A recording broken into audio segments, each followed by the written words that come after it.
Hi friends, hello. ಇವತ್ತು ನೋಡಿ ನಾನು ಪನ್ನೀರನ್ನು ಯೂಸ್ ಮಾಡಿಕೊಂಡು ಪನ್ನೀರ್ ಬಿರಿಯಾನಿಯನ್ನು ಮಾಡ್ತಾಯಿದ್ದೀನಿ. ನೋಡಿ ನಾನಿಲ್ಲಿ 200 ಗ್ರಾಮ್ ಪ್ಲಸ್ 50 ಗ್ರಾಮ್ಸ್ ಎಕ್ಸ್ಟ್ರಾ ಇದೆ. ಇದರಲ್ಲಿ ಟೋಟಲ್ ಹಾಫ್ ಕಿಲೋ ಪನ್ನೀರ್ ಅಂತ ತಿಳ್ಕೊಳ್ಳಿ. ಇದು 250 ಗ್ರಾಮ್ಸ್ ಎರಡು ಸೇರಿ ಅರ್ಧ ಕೆ ಜಿಯಷ್ಟು ಪನ್ನೀರನ್ನು ತಗೊಂಡಿದ್ದೀನಿ. ಅಂದರೆ 1 ಕಿಲೋ ರೈಸಿಗೆ ಅರ್ಧ ಕೆ ಜಿಯಷ್ಟು ಪನ್ನೀರನ್ನು ತಗೊಂಡಿದ್ದೀನಿ ನಾನು.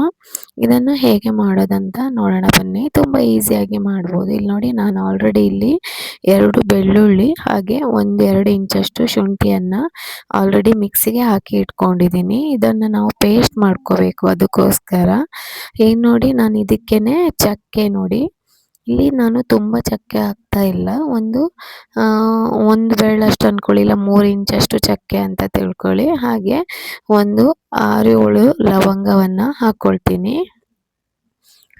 ಇಲ್ಲಿ 6-7 ಲವಂಗ ಹಾಕ್ಕೊಂಡಿದ್ದೀನಿ. ಹಾಗೆ ಇದ್ರ ಜೊತೆಗೇನೆ ನಾವು ಹಸಿಮೆಣಸಿದೆ ಅಲ್ವಾ, ನಿಮಗೆ ಖಾರಕ್ಕೆ ಎಷ್ಟು ಬೇಕು ನೋಡಿ ಹಾಕ್ಕೊಳ್ಳಿ. ನಾನಿಲ್ಲಿ 5 ಹಸಿಮೆಣಸನ್ನು ತಗೊಂಡಿದ್ದೀನಿ. ನೀವು ನಿಮಗೆ ಎಷ್ಟು ಖಾರ ಬೇಕು ನೋಡಿ ಹಾಕ್ಕೊಳ್ಳಿ. 5-6 ಹಾಕ್ಕೊಂಡಿದ್ದೀನಿ ನಾನು. ಹಾಗೆ 1 ಹಿಡಿಯಷ್ಟು ಇಲ್ಲಿ ನಾನು ಕೊತ್ತಂಬರಿ ಸೊಪ್ಪನ್ನು ತಗೊಂಡಿದ್ದೀನಿ. ಕೈಯಲ್ಲಿ 1 ಹಿಡಿಯಷ್ಟು ತಗೊಂಡಿದ್ದೀನಿ. ಹಾಗೆ ಇದ್ರ ಜೊತೆಗೇನೆ ನಾವು ಈಗ ಮೊದಲಿಗೆ ಇದನ್ನು ರುಬ್ಕೊಳ್ಳೋಣ. ಇದಕ್ಕೆ ನಾನು ಪುದೀನವನ್ನು ಯೂಸ್ ಮಾಡ್ತಾ ಇಲ್ಲ. ಹಾಗೆಯೇ ಪೇಸ್ಟ್ ಮಾಡಿ ಇದನ್ನು ಮೊದಲಿಗೆ ಒಂದು ಬೌಲಿಗೆ ಹಾಕಿ ಇಟ್ಕೊಳ್ಳೋಣ. ಈಗ ಪೇಸ್ಟ್ ಮಾಡಿಕೊಂಡು ಬರ್ತೀನಿ. ನೋಡಿ, ಈಗ ಕ್ಲೋಸ್ ಮಾಡಿಕೊಂಡು ಪೇಸ್ಟ್ ನೋಡಿ ಈ ಥರವಾಗಿ ನುಣ್ಣಗೆ ಪೇಸ್ಟ್ ಮಾಡ್ಕೊಳ್ಳಿ. ಇದನ್ನು ನಾನು ಮೊದಲಿಗೆ ಒಂದು ಬೌಲಿಗೆ ಹಾಕಿ ಇದನ್ನು ಸೈಡಿಗೆ ಇಟ್ಕೊಳ್ಳೋಣ. ನೋಡಿ, ಈ ಥರ ಬೌಲಿಗೆ ಹಾಕಿ ಇದನ್ನು ನಾನು ಫ್ರಿಜ್ಜಲ್ಲಿ ಇಟ್ಕೊಳ್ತೀನಿ. ಯಾಕಂದರೆ ಮಾಡಬೇಕಾದ್ರೆ ಸ್ವಲ್ಪ ಟೈಮ್ ತಗೊಳತ್ತಲ್ವ, ಅದಕ್ಕೋಸ್ಕರ ಅದ್ರ ಕಲರ್ ಚೇಂಜ್ ಆಗಬಾರ್ದು ಅನ್ನೋ ಕಾರಣಕ್ಕೋಸ್ಕರ ಅಷ್ಟೇ ಫ್ರಿಜ್ಜಲ್ಲಿ ಇಟ್ಬಿಡ್ತೀನಿ ಇದನ್ನು ಮೊದಲಿಗೆ. ಈಗ ನೋಡಿ, ಈಗ ಇದೇ ಮಿಕ್ಸಿಗೆ ನಾನು ಟೊಮೆಟೊ ಇದೆ ಅಲ್ವಾ, ಟೊಮೆಟೊವನ್ನು ಇಲ್ಲಿ ನಾನು ಪೇಸ್ಟನ್ನಾಗಿ ಮಾಡಿ ಹಾಕ್ಕೊಳ್ತೀನಿ. ಹಾಗೆ ಇಡೀದಾಗಿ ಹಾಕೋದಿಲ್ಲ. ಇದೇ ಜಾರಿಗೆನೆ ಈ ಟೊಮೆಟೊವನ್ನು ಈಗ ಹಾಕ್ಕೊಳ್ತೀನಿ. ನೋಡಿ, ಈಗ ಇದೇ ಮಿಕ್ಸಿ ಜಾರಿಗೆ ಹಾಕ್ಕೊಂಡಿದ್ದೀನಿ.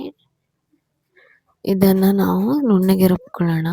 ನೋಡಿ, ಇಲ್ಲಿ ಆಲ್ರೆಡಿ ನಾನು ನುಣ್ಣಗೆ ರುಬ್ಬಿ ಪೇಸ್ಟ್ ಮಾಡ್ಕೊಂಡಿದ್ದೀನಿ. ಈಗ ನಾವು ಒಗ್ಗರಣೆಗೆ ನೋಡಿ, ನಾನು ಇಲ್ಲಿ 2 ದೊಡ್ಡ ಈರುಳ್ಳಿಯನ್ನು ತಗೊಂಡಿದ್ದೀನಿ. ಉದ್ದುದ್ದದಾಗಿ ಸಿಗಲಿ ಇಟ್ಕೊಂಡಿದ್ದೀನಿ. ಇದಕ್ಕೇನು ಚಿಕ್ಕದಾಗಿ ಹೆಚ್ಚಬೇಕಂತ ಏನಿಲ್ಲ. ನೋಡಿ, ಇಲ್ಲಿ 4 ಏಲಕ್ಕಿ, 3 ಲವಂಗ, ಹಾಗೆ 1 ಪಲಾವ್ ಎಲೆ ಬರುತ್ತಲ್ವ, ಇದು 2 ಚಕ್ಕೆ, ಹಾಗೆ ಇಲ್ಲಿ 1 ಸ್ಪೂನಷ್ಟು ಸೋಂಪನ್ನು ತಗೊಂಡಿದ್ದೀನಿ. ಈಗ ನೋಡಿ, ಮೊದಲಿಗೆ ನಾವು ಇಲ್ಲಿ ಪನ್ನೀರನ್ನು ಕ್ಲೀನಾಗಿ ಸ್ವಲ್ಪ ತುಪ್ಪದಲ್ಲಿ ಫ್ರೈ ಮಾಡಿ ಇಟ್ಕೋಬೇಕಾಗುತ್ತೆ ಲೈಟಾಗಿ. ಅದಕ್ಕೋಸ್ಕರ ನೋಡಿ, ಇಲ್ಲಿ ಒಂದು ಪಾತ್ರೆಗೆ ನಾನು 2 ಪ್ಯಾಕೆಟ್ ಪನ್ನೀರನ್ನು ಹಾಕ್ಕೊಳ್ತೀನಿ. ಇನ್ನು ನೋಡಿ, ಇದು ಒಳ್ಳೆ ಕ್ಯೂಬ್ ಶೇಪಲ್ಲಿ ಇದೆ ನೋಡಿ, ತೋರಿಸ್ತೀನಿ ನೋಡಿ ಎಷ್ಟು ಚೆನ್ನಾಗಿದೆ ನೋಡಿ ಅಲ್ವಾ. ಇದನ್ನು ನಾವು ಮೊದಲಿಗೆ ಸ್ವಲ್ಪ ಕೋಲ್ಡ್ ವಾಟರನ್ನು ಹಾಕ್ಕೊಂಡು ಒಮ್ಮೆ ವಾಶ್ ಮಾಡ್ಕೊಳ್ಳೋಣ. ಯಾಕಂದರೆ ಕೋಲ್ಡ್ ವಾಟರ್ ಹಾಕ್ಕೊಂಡ್ರೆ ಇದು ಸ್ಮೂತ್ ಆಗೋದಿಲ್ಲ, ಸ್ವಲ್ಪ ಹಾರ್ಡಾಗೇ ಇರುತ್ತೆ. ಮತ್ತು ಪೀಸ್ ಆಗಬಾರ್ದಲ್ವ, ಅದಕ್ಕೋಸ್ಕರ ಪನ್ನೀರ್ ಅಂದರೆ ನಾವು ಅದು ಹೀಟ್ ಆದಾಗ ಅದು ಫುಲ್ ಸಾಫ್ಟ್ ಆಗುತ್ತೆ. ಅದಕ್ಕೋಸ್ಕರ ಸ್ವಲ್ಪ ಕೋಲ್ಡ್ ವಾಟರ್ ಹಾಕ್ಕೊಂಡು ಸ್ವಲ್ಪ ವಾಶ್ ಮಾಡ್ಕೊಳ್ತೀನಿ. ಆ ನೀರನ್ನು ಚೆಲ್ಲಬೇಕು. ನೋಡಿ, ಇದು ವಾಶ್ ಮಾಡಿ ಇಟ್ಕೊಂಡಿದ್ದೀನಿ. ಇಲ್ಲಿ ಒಂದು ಬಾಣಲೆಯನ್ನು ಇಟ್ಕೊಂಡು ಅದಕ್ಕೆ ಸ್ವಲ್ಪ ತುಪ್ಪವನ್ನು ಹಾಕ್ಕೊಂಡಿದ್ದೀನಿ. 1-1.5 ಸ್ಪೂನಷ್ಟು ತುಪ್ಪ ಹಾಕ್ಕೊಂಡಿದ್ದೀನಿ. ಈಗ ಈ ಪನ್ನೀರನ್ನು ಹಾಕ್ಕೊಳ್ಳೋಣ. ನಾನಿಲ್ಲಿ ಗ್ಯಾಸ್ ಇನ್ನೂ ಹಚ್ಚಿಲ್ಲ, ಮೊದಲಿಗೆ ಹಾಕ್ಕೊಂಡು ಆಮೇಲೆ ಗ್ಯಾಸನ್ನು ಹಚ್ಕೊಳ್ಳಿ. ನೋಡಿ, ಈಗ ಪನ್ನೀರನ್ನು ಹಾಕ್ಕೊಂಡಿದ್ದೀನಿ. ಇದಕ್ಕೆ ನಾವು ಸ್ವಲ್ಪ ಮಸಾಲೆಗಳನ್ನು ಹಾಕ್ಕೋಬೇಕಾಗುತ್ತೆ. ಮೊದಲಿಗೆ ಇದ್ರ ಮೇಲ್ಗಡೆ 1 ಸ್ಪೂನಷ್ಟು ತುಪ್ಪವನ್ನು ಹಾಕ್ಕೊಳ್ಳಿ. ಯಾಕಂದರೆ ಪನ್ನೀರಿಗೆ ನೀವು ತುಪ್ಪ ಹಾಕಿದರೆ ಅದು ಪಾತ್ರೆಗೆ ಹಿಡ್ಕೊಳ್ಳಲ್ಲ. ಈಗ ನಾವು ಫ್ರೈ ಮಾಡಬೇಕಾದ್ರೆ ಅದು ಪಾತ್ರೆಗೆ ಹಿಡಿಯಲ್ಲ. ನಾನ್ ಸ್ಟಿಕ್ ಆದರೆ ಪರವಾಗಿಲ್ಲ. ಇದು ಈ ಥರ ಪಾತ್ರೆಗಳಾದಾಗ ಸ್ವಲ್ಪ ಮೇಲ್ಗಡೆ ತುಪ್ಪ ಹಾಕ್ಕೊಂಡ್ರೆ ಚೆನ್ನಾಗಿರುತ್ತೆ. ಅದು ಅಲ್ಲದೆ ಪನ್ನೀರನ್ನು ತುಪ್ಪದಲ್ಲಿ ಫ್ರೈ ಮಾಡಿದಾಗ ಫ್ಲೇವರ್ ತುಂಬ ಚೆನ್ನಾಗಿರುತ್ತೆ, ಅದಕ್ಕೋಸ್ಕರ. ಈಗ ನೋಡಿ, ನಾನು ತುಪ್ಪ ಹಾಕ್ಕೊಂಡಿದ್ದೀನಿ. ಇದ್ರ ಮೇಲ್ಗಡೆ ನಾನು ಸ್ವಲ್ಪ ಚಿಲ್ಲಿ ಪೌಡರನ್ನು ಹಾಕ್ಕೊಳ್ತೀನಿ. ನೋಡಿ, ಇಲ್ಲಿ ಚಿಲ್ಲಿ ಪೌಡರನ್ನು ಸ್ವಲ್ಪ ಹಾಕ್ಕೊಂಡಿದ್ದೀನಿ ನಾನು. ಖಾರಕ್ಕೆ ನೋಡಿ ಹಾಕ್ಕೊಳ್ಳಿ ಅಷ್ಟೇ, ತುಂಬ ಹಾಕಲಿಕ್ಕೆ ಹೋಗಬೇಡಿ. ಯಾಕಂದರೆ ಮತ್ತೆ ನಾವು ರುಬ್ಬಿದ ಮಸಾಲೆಯನ್ನು ಹಾಕ್ತೀವಲ್ವ, ಅದಕ್ಕೋಸ್ಕರ. ಈಗ ಈ ಖಾರದ ಪುಡಿ ಜೊತೆಗೇನೆ ಸ್ವಲ್ಪ ಧನಿಯಾ ಪೌಡರನ್ನು ಸ್ವಲ್ಪ ಲೈಟಾಗಿ ಹಾಕ್ಕೊಳ್ಳಿ ಸಾಕು. ಈಗ ನೋಡಿ 1 ಸ್ಪೂನಷ್ಟು ಸಾಲ್ಟನ್ನು, 1 ಸ್ಪೂನ್ಗಿಂತ ಸ್ವಲ್ಪ ಕಡಿಮೆನೇ ಇದೆ ಇದು. ಸ್ವಲ್ಪ ಸಾಲ್ಟನ್ನು ಹಾಕಿ ಈಗ ಗ್ಯಾಸನ್ನು ನಾನು ಆಲ್ರೆಡಿ ಹಚ್ಚಿದ್ದೀನಿ, ಹಾಗಾಗಿ ತುಪ್ಪ ಎಲ್ಲ ಕರಗಿದೆ. ಈಗ ನೋಡಿ ಇದನ್ನು ಚೆನ್ನಾಗಿ ಈ ಥರ ಆಗಿ ಸೌಟ್ ಹಾಕೋದಕ್ಕಿಂತನೂ ನಾವು ಚಿಮಟದಲ್ಲಿ ಹಿಡ್ಕೊಂಡು ಈ ಥರ ಶೇಕ್ ಮಾಡಿದರೆ ಸಾಕು. ಜಸ್ಟ್ ಏನಿಲ್ಲ, ಇದು ಉಪ್ಪು ಖಾರ ಎಲ್ಲ ಸ್ವಲ್ಪ ಒಂದು ಕೋಟಿಂಗ್ ಆದರೆ ಸಾಕಾಗುತ್ತೆ. ತುಂಬ ಏನು ಬೇಯಿಸ್ಬೇಕಂತ ಇಲ್ಲ. ನೋಡಿ ಈಗ ನಾನಿಲ್ಲಿ ಒಂದು ಕುಕ್ಕರನ್ನು ಇಟ್ಕೊಂಡಿದ್ದೀನಿ. ಇದಕ್ಕೆ ಸ್ವಲ್ಪ ಆಯಿಲನ್ನು ಮೊದಲಿಗೆ ಹಾಕ್ಕೊಳ್ಳೋಣ. ನೋಡಿ ಈಗ ನಾನು ಸ್ವಲ್ಪ ಆಯಿಲ್ ಹಾಕಿದ್ದೀನಲ್ವ, ಇದಕ್ಕೇನೆ ನಾನು ತುಪ್ಪವನ್ನು ಹಾಕ್ಕೊಳ್ತೀನಿ. ಇಲ್ಲಿ ನಾನು ಒಂದು 2 ಸ್ಪೂನಷ್ಟು ತುಪ್ಪವನ್ನು ಹಾಕ್ಕೊಳ್ತೀನಿ.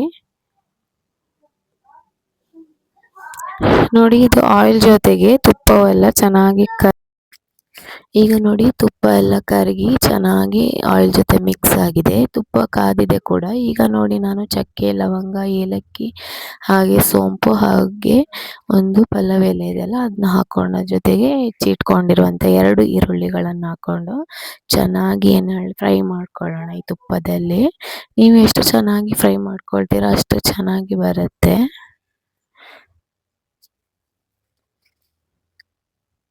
ಲೈಟಾಗಿ ಫ್ರೈ ಮಾಡ್ಕೊಳ್ಳಿ ಸಾಕಾಗುತ್ತೆ, ತುಂಬ ಏನು ಬ್ರೌನ್ ಆಗಬೇಕಂತ ಏನಿಲ್ಲ. ಇನ್ನು ನೋಡಿ ಆಲ್ಮೋಸ್ಟ್ ಸ್ವಲ್ಪ ಲೈಟಾಗಿ ಬ್ರೌನ್ ಕಲರ್ ಚೇಂಜ್ ಆಗಿದೆ. ಈಗ ನೋಡಿ ಈಗ ಟೊಮೆಟೊ ಪೇಸ್ಟನ್ನು ಹಾಕ್ಕೊಂಡಿದ್ದೀನಿ. ನಾವು ಮೊದಲಿಗೆ ಮಾಡಿ ಇಟ್ಕೊಂಡಿದ್ವಲ್ಲ ಟೊಮೆಟೊ ಪೇಸ್ಟ್, ಅದನ್ನು ಈಗ ಇದೇ ಈರುಳ್ಳಿಗೆ ಹಾಕ್ಕೊಂಡು ಒಂದು ಸರಿ ಚೆನ್ನಾಗಿ ಮಿಕ್ಸ್ ಮಾಡ್ಕೊಳ್ಳಿ. ಇದು ಸ್ವಲ್ಪ ಕಲರ್ ಚೇಂಜ್ ಆದ ತಕ್ಷಣ ಗ್ರೀನ್ ಚಿಲ್ಲಿದು ಗ್ರೀನ್ ಕಲರ್ ಪೇಸ್ಟ್ ಮಾಡಿದ್ದೀವಲ್ವ ಅದನ್ನು ಕೂಡ ಹಾಕ್ಕೊಂಡು ಆಯಿಲಲ್ಲಿ ಚೆನ್ನಾಗಿ ಅದು ಹಸಿ ವಾಸನೆ ಹೋಗೋ ತನಕ ಚೆನ್ನಾಗಿ ಫ್ರೈ ಮಾಡ್ಕೊಳ್ಳಿ. ಗೊತ್ತಾಗುತ್ತೆ ನೋಡಿ, ಸ್ವಲ್ಪ ಆಯಿಲೆಲ್ಲ ಬಿಟ್ಟಿದೆ ಇದು. ಈಗ ನೋಡಿ ಇದಕ್ಕೆ ನಾನು ಬಿರಿಯಾನಿ ಪೇಸ್ಟನ್ನು ಯೂಸ್ ಮಾಡ್ತಾ ಇದ್ದೀನಿ. 2 ಸ್ಪೂನ್, ಒಂದೂವರೆ ಸ್ಪೂನಷ್ಟು ಹಾಕಿದ್ದೀನಿ ಅಷ್ಟೇ. ಇದು ಪೌಡರ್ ಅಲ್ಲ, ಪೇಸ್ಟ್ ಹಾಕಿರೋದು ಸಿಗತ್ತೆ ಇದು ಅಂಗಡಿಗಳಲ್ಲಿ. ಅದನ್ನೇ ತೆಗೆದು ಹಾಕ್ತಾ ಇದ್ದೀನಿ, ಯಾಕಂದರೆ ಒಳ್ಳೆ ಫ್ಲೇವರ್ ಕೊಡುತ್ತೆ ಇದ್ರ ಜೊತೆ ಹಾಕ್ಕೊಂಡ್ರೆ. ಮತ್ತು ಹೆವಿ ಮಸಾಲೆ ಬೇಡ ಅನ್ನೋರು ಬೇಕಾದ್ರೆ ಸ್ಕಿಪ್ ಮಾಡಿ, ತುಂಬ ಟೇಸ್ಟ್ ಆಗುತ್ತೆ ಅದಕ್ಕೆ. ನಾನಿಲ್ಲಿ ಸೋನಾ ಮಸೂರಿ ತಗೊಂಡಿದ್ದೀನಿ. ಸೋನಾ ಮಸೂರಿ ಅಕ್ಕಿಗೆ ನೋಡಿ ಈ ಲೋಟದಲ್ಲಿ ನಾನು ಎಷ್ಟು ಲೋಟ ಅಕ್ಕಿ ತಗೊಂಡಿದ್ದೀನಿ ಅದಕ್ಕೆ ಡಬಲ್ ಆಗಿ ನೀರು ಹಾಕಬೇಕು. 1 ಲೋಟ ಅಕ್ಕಿ ತಗೊಂಡ್ರೆ 2 ಲೋಟ ನೀರು. ಹಾಗೆ ನಾನು ಇಲ್ಲಿ 1 kg ರೈಸಿಗೆ ಎಷ್ಟು ಲೋಟ ಇದು ಬರುತ್ತೆ ಅಕ್ಕಿ ರೈಸ್ ಆಗುತ್ತೆ, ಅದಕ್ಕೆ 1 ಡಬಲ್ ನೀರನ್ನು ಹಾಕ್ಕೊಳ್ತಾ ಇದ್ದೀನಿ. ನೀವು ಅಷ್ಟೇ ಎಷ್ಟು ಅಕ್ಕಿ ತಗೊಂಡಿರ್ತೀರ ಅದಕ್ಕೆ ಡಬಲ್ ಅಷ್ಟು ಹಾಕ್ಕೊಳ್ಳಿ. ಹಾಗೆ ಸ್ವಲ್ಪ ಪೆಪ್ಪರ್ ಪೌಡರ್ ಹಾಕ್ತಾ ಇದ್ದೀನಿ, ಜೊತೆಗೆ ಅರಿಶಿನ ಪುಡಿಯನ್ನು ಹಾಕ್ಕೊಳ್ತಾ ಇದ್ದೀನಿ. ಈಗ ಸಾಲ್ಟನ್ನು ಹಾಕ್ಕೊಳ್ತೀನಿ. ಸಾಲ್ಟನ್ನು ನೋಡಿ ಹಾಕ್ಕೊಳ್ಳಿ ಪೇಸ್ಟ್ ಹಾಕೋರು. ನಾನಿಲ್ಲಿ 1-1.25 ಸ್ಪೂನಷ್ಟು ಸಾಲ್ಟ್ ಅಷ್ಟೇ ಹಾಕ್ತಾಯಿದ್ದೀನಿ, ಯಾಕಂದರೆ ಬಿರಿಯಾನಿ ಪೇಸ್ಟಲ್ಲಿ ಆಲ್ರೆಡಿ ಸಾಲ್ಟಿನ ಅಂಶ ಇರುತ್ತೆ, ಅದಕ್ಕೋಸ್ಕರ. ಇದು ಮತ್ತು ಅದು ತುಂಬ ಸಾಲ್ಟ್ ಆಗಿಬಿಡುತ್ತೆ. ಅದಕ್ಕೆ ನೋಡಿ ಈಗ ಅಕ್ಕಿ ತೊಳೆದು ಇದಕ್ಕೇನೆ ಹಾಕ್ತಾ ಇದ್ದೀನಿ ನಾನು. ನೋಡಿ ನಾನಿಲ್ಲಿ 1 kg ರೈಸ್ ಹಾಕಿದ್ದೀನಿ. ನೋಡಿ ಇದು ನೀವು ಸ್ವಲ್ಪ ಸ್ವಲ್ಪನೇ ಇದು ರೈಸು ಮತ್ತು ಪನ್ನೀರ್ ಹಾಕಿದ ತಕ್ಷಣ ಇದು ಫುಲ್ ಮೇಲೆ ಬರುತ್ತೆ ಕುಕ್ಕರಲ್ಲಿ. ನೀರಿನ ಅಂಶ ಏನೂ ತೊಂದರೆ ಇಲ್ಲ, ಅದೇನಾಗೋದಿಲ್ಲ. ನೋಡಿ ಇಲ್ಲಿ ನಾನು ಈಗ ಇದ್ರ ಜೊತೆಗೇ ಪನ್ನೀರನ್ನು ಹಾಕ್ಕೊಳ್ತೀನಿ. ಪನ್ನೀರ್ ಆಲ್ಮೋಸ್ಟ್ ಮೊದಲಿಗೆ ನಾವು ಬಿಸಿ ಮಾಡಿ ಇಟ್ಟಿರೋದ್ರಿಂದ ಸ್ವಲ್ಪ ಒಂದಕ್ಕೆ ಒಂದು ಅಂಟ್ಕೊಂಡಿರುತ್ತೆ. ಈ ಥರ ಸೌಟಲ್ಲಿ ರೈಸ್ ಜೊತೆ ಮಿಕ್ಸ್ ಮಾಡಿ, ಆವಾಗ ಕರೆಕ್ಟ್ ಆಗುತ್ತೆ, ಅದು ಏನಾಗೋದಿಲ್ಲ. ಅದಕ್ಕೆ ಪನ್ನೀರನ್ನು ನಾವು ಮೊದಲಿಗೆ ತುಂಬ ಬೇಯಿಸಬಾರ್ದು, ಸ್ವಲ್ಪ ಲೈಟಾಗಿ ಬಿಸಿ ಮಾಡ್ಕೊಳ್ಳಿ ಸಾಕು. ನೋಡಿ ಈಗ ಆಲ್ಮೋಸ್ಟ್ ಇದು ಹಾಕಿದ್ದೀವಿ, ಚೆನ್ನಾಗಿ ಮಿಕ್ಸ್ ಮಾಡಿ ಒಮ್ಮೆ ಕ್ಲೀನಾಗಿ ಎಲ್ಲವನ್ನು ಮಿಕ್ಸ್ ಮಾಡಿ. ರೈಸು ಮತ್ತು ಪನ್ನೀರು ಮಸಾಲೆ ಎಲ್ಲ ಚೆನ್ನಾಗಿ ಮಿಕ್ಸ್ ಆದಮೇಲೆ ಈಗ ಸ್ವಲ್ಪ ಕೊತ್ತಂಬರಿ ಸೊಪ್ಪನ್ನು ಕಟ್ ಮಾಡಿ ಮೇಲ್ಗಡೆಗೆ ಹಾಕ್ಕೊಳ್ಳೋಣ. ಕಸ್ತೂರಿ ಮೇಥಿ ಬೇಕಾದರೂ ಹಾಕೋಬಹುದು. ನಾನಿಲ್ಲಿ ಕೊತ್ತಂಬರಿ ಸೊಪ್ಪನ್ನು ಯೂಸ್ ಮಾಡ್ತಾ ಇದ್ದೀನಿ, ಅಥವಾ ಪುದೀನ ಬೇಕಾದವರು ಆ್ಯಡ್ ಮಾಡ್ಕೊಳ್ಳಿ. ಬಟ್ ನಾನು ಈ ಬಿರಿಯಾನಿಗೆ ಪುದೀನವನ್ನು ಆ್ಯಡ್ ಮಾಡ್ತಾ ಇಲ್ಲ. ಈಗ ಲಿಡ್ಡನ್ನು ಕ್ಲೋಸ್ ಮಾಡಿ ನಾನು 2 ವಿಸಲನ್ನು ಹಾಕಿಸ್ತೀನಿ. ಇದಕ್ಕೆ 3 ಹಾಕ್ತಾ ಇಲ್ಲ, 2 ಹಾಕ್ತೀನಿ ಸಾಕಾಗತ್ತೆ. ನೋಡಿ ಫ್ರೆಂಡ್ಸ್, ಇದು ಆಲ್ರೆಡಿ ವಿಸಲ್ ಆಗಿ ಇದು ಫುಲ್ಲು ಇದೆಲ್ಲ ಪ್ರೆಷರ್ ಎಲ್ಲ ಇಳಿದಿದೆ. ನೋಡಿ ಎಷ್ಟು ಫುಲ್ಲಾಗಿ ಬಂದಿದೆ ಅಲ್ವಾ? ಇದು 1 ಕೆಜಿ ರೈಸ್ ಆಗಿರೋದ್ರಿಂದ ಇಷ್ಟೊಂದು ಫುಲ್ಲಾಗಿದೆ.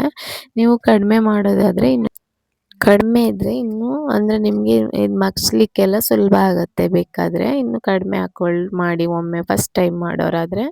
ನೋಡಿ ಎಷ್ಟು ಚೆನ್ನಾಗಿ ಉದುರಾಗಿ ಬಂದಿದೆ. ಎಲ್ಲೂ ಕೂಡ ಅಂಟಾಗಿಲ್ಲ ರೈಸ್. ಎಷ್ಟು ಹುಡಿಯಾಗಿದೆ ನೋಡಿ. ತುಂಬ ಚೆನ್ನಾಗಿ ಬರುತ್ತೆ. ಟೇಸ್ಟು ಕೂಡ ತುಂಬ ಚೆನ್ನಾಗಿರುತ್ತೆ. ನಾನ್ ವೆಜ್ ತಿನ್ನದೇ ಇರೋರಿಗೆ ಇದು ಒಳ್ಳೆ ಆಪ್ಷನ್ ಅಂತ ಹೇಳ್ಬೋದು. ಚೆನ್ನಾಗಿರುತ್ತೆ, ಮಾಡ್ಕೊಳ್ಳಿ ಒಮ್ಮೆ. ಹೇಗೆ ಬಂದಿದೆ ಅಂತ ಹೇಳಿ ಕಾಮೆಂಟ್ಸ್ ಹಾಕಿ ಮಾಡಿ. ಹಾಗೆ ಲೈಕ್ ಮತ್ತು ಸಬ್ಸ್ಕ್ರೈಬ್ ಮಾಡ್ಕೊಳ್ಳೋದನ್ನು ಮರಿಬೇಡಿ. ನೋಡಿ ಫ್ರೆಂಡ್ಸ್, ಹತ್ತಿರದಿಂದ ತೋರಿಸ್ತಾ ಇದ್ದೀನಿ. ಎಷ್ಟು ಚೆನ್ನಾಗಿ ಬಂದಿದೆ ನೋಡಿ ರೈಸು. ಫ್ಲೇವರು ಅಷ್ಟೇ ತುಂಬ ಚೆನ್ನಾಗಿರುತ್ತೆ. ನೆಕ್ಸ್ಟ್ ವಿಡಿಯೋದಲ್ಲಿ ಸಿಗ್ತೀನಿ. Thank you so much.